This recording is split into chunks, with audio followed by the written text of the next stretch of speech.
Electric blue sunsets, presented by Science at NASA. Northern summer is underway.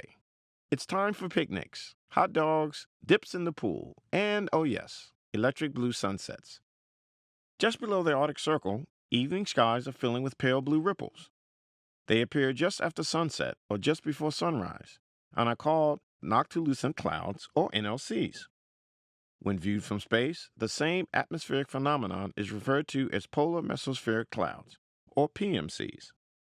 Cora Randall, chair of the Department of Atmospheric and Oceanic Sciences at the University of Colorado, says the 2016 season for noctilucent clouds began on May 24th, when NASA's Aeronomy of Ice and the Mesosphere Satellite, or AIM, spotted a puff of electric blue around the Arctic Circle.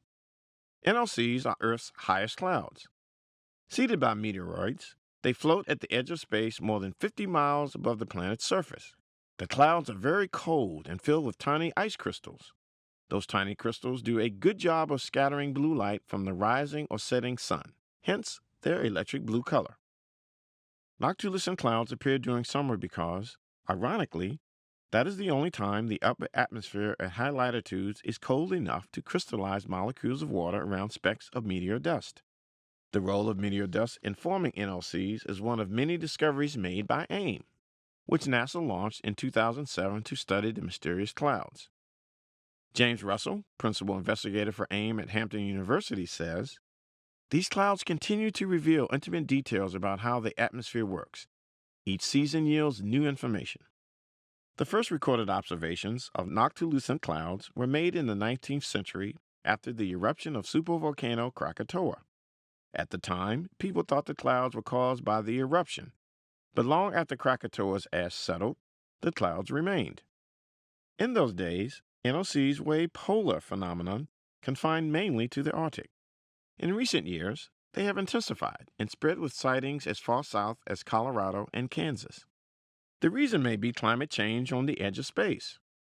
A recent study by AIM science team member Mark Hervig and colleagues, published March 2016 in the Journal of Geophysical Research, confirms that the mesosphere, the atmospheric layer where NLCs form, has gotten colder and moister in recent decades. Both trends promote the formation of NLCs. Their results are consistent with a simple model linking the clouds to two greenhouse gases. First, carbon dioxide promotes NLCs by making the mesosphere colder. While increasing carbon dioxide warms the surface of the Earth, those same molecules cool the upper atmosphere, a yin-yang relationship long known to climate scientists.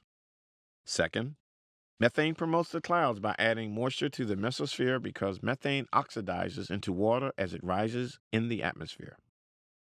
Noctilucent clouds appear to be a telltale sign of important greenhouse gases, and that, says Russell, is a great reason to study them. They may be at the edge of space, but they're telling us something very important about our own planet. For more news from the edge of space, stay tuned to science.nasa.gov.